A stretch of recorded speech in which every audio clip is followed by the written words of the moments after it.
Muito bom dia. Claro, eu quero lembrar a você que aquele que crê e que declara a palavra de Deus, esse vence. Nessa manhã eu gostaria de refletir com você sobre um texto da palavra do Senhor que está no Evangelho de Mateus, capítulo 27, versos 3 em diante. A palavra do Senhor, ela diz assim: Então Judas, o que o traiu, vendo que Jesus fora condenado, ele foi então tocado de remorso, devolveu as 30 moedas de prata aos principais sacerdotes e aos anciãos, dizendo: Eu pequei contra sangue inocente.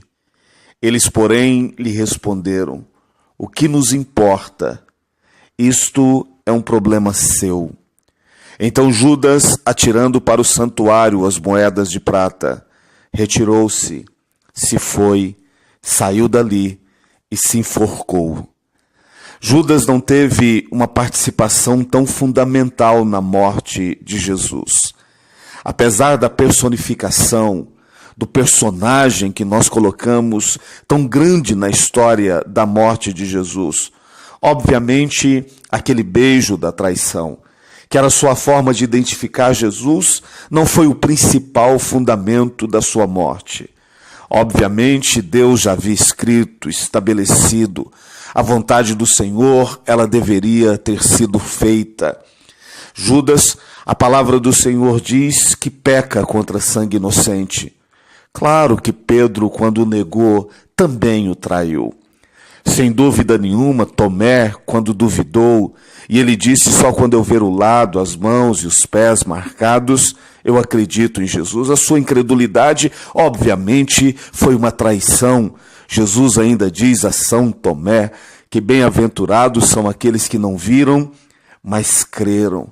Sem dúvida nenhuma, todos os discípulos que fugiram, que foram embora, que deixaram a Jesus. Pedro, no domingo de Páscoa, ele foi pescar, passou a noite toda pescando, imaginando que deveria voltar à sua vida antiga e deixar de ser pescador de homens. Claro que Judas foi um dos que traíram. Claro que Judas foi um dos que cometeram um grande pecado. Mas o destino de Judas foi diferente de todos os outros apóstolos. Foi diferente de todos os outros discípulos. Primeiro, porque Judas cometeu um erro fundamental. Ele deixou o mal tomar conta do seu coração. Há pessoas que na tribulação, na dificuldade, no aperto, na crise, se aproximam mais de Deus. É claro que há pessoas que no momento da grande guerra, da grande tribulação da sua vida, se quebrantam, se arrependem, buscam a Deus e a sua glória e a sua presença. Mas tem pessoas que no tempo da crise, da adversidade, permitem que o mal entre no seu coração. Quantas pessoas eu conheço que se afastaram de Jesus, que viraram as costas a Jesus, que não caminham no centro da vontade do Senhor, que abandonaram suas famílias, abandonaram seus ministérios, deixaram para trás todos os seus valores cristãos, porque no tempo da adversidade permitiram que o diabo semeasse aquilo que é ruim no seu coração. A diferença de Judas para todos os outros 11 apóstolos é porque todos os 11 erraram em uma atitude inocente do coração, erraram por medo, erraram porque dentro de uma circunstância da vida agiram errado. E quem de nós nunca agiu errado diante de uma situação difícil da vida? O erro de Judas foi que na situação difícil ele não agiu errado pelo medo, pelas circunstâncias, ele agiu porque o diabo já havia entrado dentro do seu coração. A palavra de Deus a Caim foi: cuidado, Caim. O diabo está à porta querendo entrar no seu coração e é você que tem a responsabilidade de dominar, de não permitir. A Bíblia diz sobre tudo que deve guardar, guarda o seu coração. Quantos de nós da nossa vida temos permitido que a murmuração, a reclamação, a incredulidade, quantos de nós temos negado ao Senhor, temos virado as costas a Jesus, temos andado longe do caminho do Senhor? Não é porque a vida está difícil, porque você anda com o tempo ocupado, porque você está com crise no seu lar, no seu casamento, não é por causa das adversidades financeiras. Você tem virado as costas a Jesus muitas vezes porque o diabo dominou o seu coração. porque você não guardou o seu coração no tempo da crise, no tempo da adversidade. Você permitiu que as dores e as suas questões pessoais abrissem uma porta para que o diabo entrasse. O destino de Judas foi diferente dos apóstolos, porque ele permitiu que dentro do seu coração Satanás entrasse. O que foi diferente na vida de Judas, de todos os outros apóstolos, foi que ele se vendeu pelo dinheiro, pela necessidade de prosperar. Não se engane, nós vivemos um tempo em que a maioria das pessoas querem Deus como um trampolim para a prosperidade. Vivemos um tempo em que as pessoas não querem mais pagar o sacrifício, pagar o preço para carregar a sua cruz, para estar perto de Jesus, para andar dentro e no centro da vontade do Senhor. Muitas vezes nós temos vivido a nossa vida para que Deus seja só um trampolim, para que nós tenhamos prosperidade. E eu conheço muitas pessoas que, como Jesus disse na parábola do semeador, perderam a sua salvação, porque encontraram no dinheiro, na vontade de prosperar, nas necessidades da vida, o fundamento para se viver. Conheço pessoas que, em nome da prosperidade, abriram mão da sua casa, do seu lar, da sua família. Conheço homens que, quando chega o final de semana, eles viram as costas da esposa e só voltam no domingo, na segunda-feira. Conheço pessoas que agora começam a beber e só param de beber no domingo, na segunda-feira. Conheço pessoas que vivem para festas, vivem para aquilo que lhes satisfaz o ego. O seu Deus é o seu próprio ventre, é a sua própria vontade. Judas teve um destino diferente de todos os outros, porque os outros erraram pelas pressões e adversidades da vida e por medo. Judas pecou porque ele se vendeu, porque ele achou que o dinheiro seria a solução dos seus problemas, porque ele achou que a vida espiritual e se preparar para a salvação não era tão fundamental quanto ganhar e viver uma vida próspera e feliz. Não se engane, todo ser humano que vive em busca de prosperidade, de felicidade, em busca de satisfazer o seu ego, a sua vontade pessoal, se vende muitas vezes e se afasta de Jesus. Terceiro, e o mais duro na minha opinião, Judas pecou porque ele sentiu remorso, ele sentiu culpa. Judas não se achou digno do arrependimento. O que mais faz cristãos naufragar no nosso tempo é o sentimento de culpa. Pessoas que não se sentem perdoadas, não se sentem amadas por Deus. Pessoas que acham que o seu erro, a sua falha, não tem perdão. Pessoas que, porque estão sendo acusadas pelos outros, pelos amigos, pelos irmãos da igreja, estão sendo acusados dentro do seu lar, da sua família, do seu casamento, acham que a sua vida e o seu lar não tem mais saída, não tem mais salvação.